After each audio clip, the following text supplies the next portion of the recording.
बिस्मिल्लाहिर्रहमानिर्रहीम।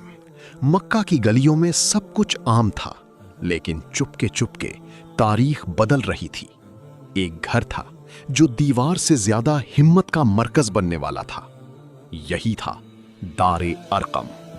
इस्लाम कबूल करने वालों की तादाद धीरे धीरे बढ़ रही थी, मगर कुरैश अब भी गफलत में थे।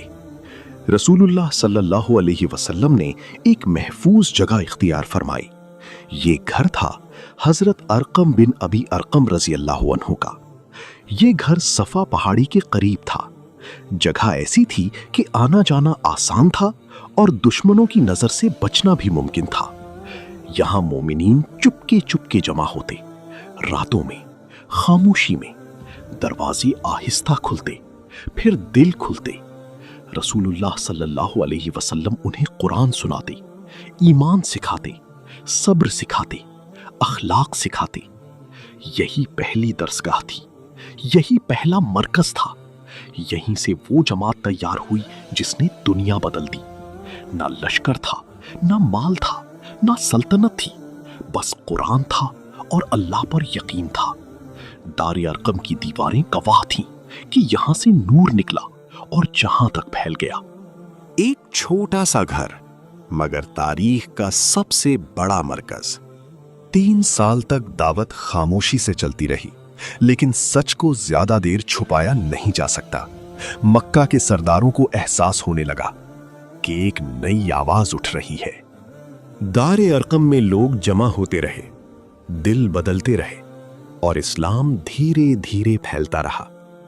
फिर कुरैश ने सवाल करना शुरू किया, ये नया दीन क्या है? ये किस बात की दावत है? और लोग मोहम्मद सल्लल्लाहु अलैहि वसल्लम के पास क्यों जा रहे हैं? उन्होंने देखा कि जवान भी आ रहे हैं, गरीब भी आ रहे हैं, समझदार लोग भी आ रहे हैं। ये बात उनके लिए फिक्र का सबब बनी, क्योंकि इस्लाम बुतों को नहीं मानता था, जुल्म को नहीं मानता था, झूठी बर्तरी को नहीं मानता था। कुरैश के सरदारों ने बैठकें की, मशवरे हुए और फैसला हुआ इस दावत को रोका जाए। सबसे पहले मजाक उड़ाया गया, फिर झूठे इल्जाम लगाए गए। किसी ने कहा शायर है, किसी ने कहा जादूगर है, किसी ने कहा ये सब कहानियां हैं। लेकिन सच की आवाज रुकती नहीं थी। जितना वो रोकने की कोशिश करते, उतना ही नूर फैलता गया। मक्का समझ चुका था ये मामूली बात नहीं, एक नया दौर दरवाजे पर खड़ा था। मजाक से शुरू हुई मुखालफत अब दुश्मनी में बदलने वाली थी। 3 साल की खुफिया दावत के बाद अब हुक्म आ चुका था। सच को खुलेआम पुकारना था।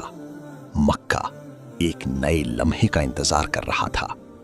अल्लाह ताला ने हुक्म दिया, अपने करीबी रिश्तेदारों को डराइए और दावत को जाहिर कीजिए।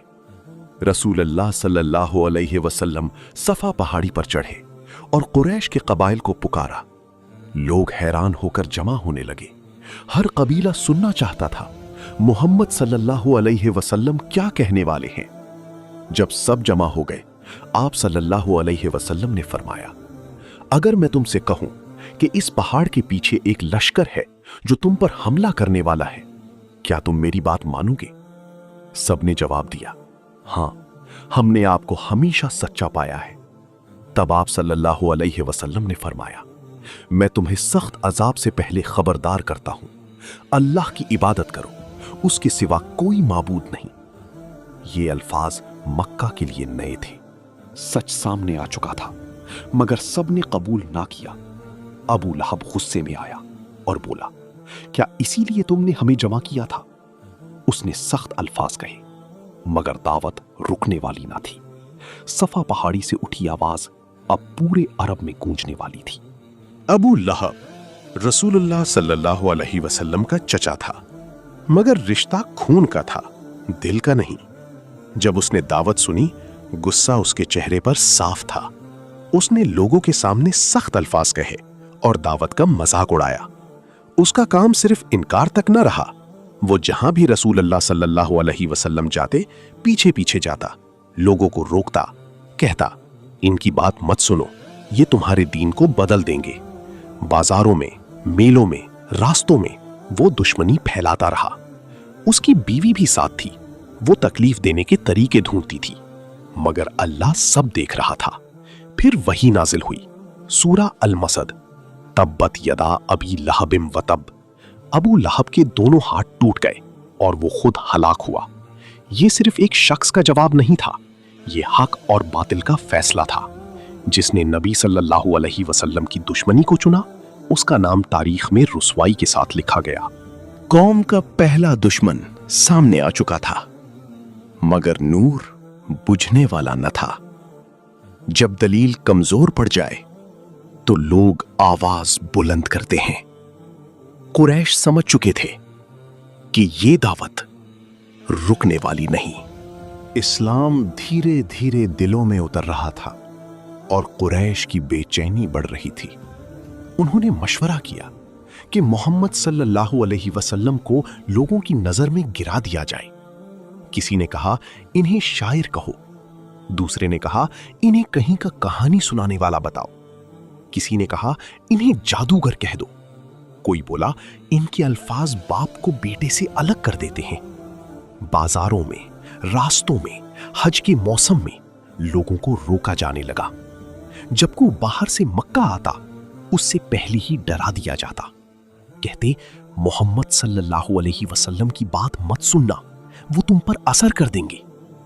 मगर अजीब बात ये थी, जितना वो रोकते उतना लोग सुनना चाहते, जितना वो छुपाते उतना नूर फैलता गया। कुरान दिलों तक पहुंच रहा था और झूठ अपनी जगह खो रहा था। कुरैश के पास शोर था, मगर हक के पास असर था। इल्जाम लगते रहे, मगर सच अपना रास्ता बनाता रहा। जब मजाक और इल्जाम से बात ना बनी, तो कुरैश ने अपना असली चेहरा दिखा दिया। अब जंग अल्फाज की नहीं थी, अब ईमान को दर्द से आजमाया जाना था। जो लोग कमजोर थे, जो गुलाम थे, जो बेसहारा थे, सबसे पहले निशाना वही बने। उन्हें गर्म रेत पर लिटाया गया, धूप में खड़ा रखा गया, भूख और प्यास से सताया गया, बस एक बात के लिए कि वो अल्लाह को एक मानते थे।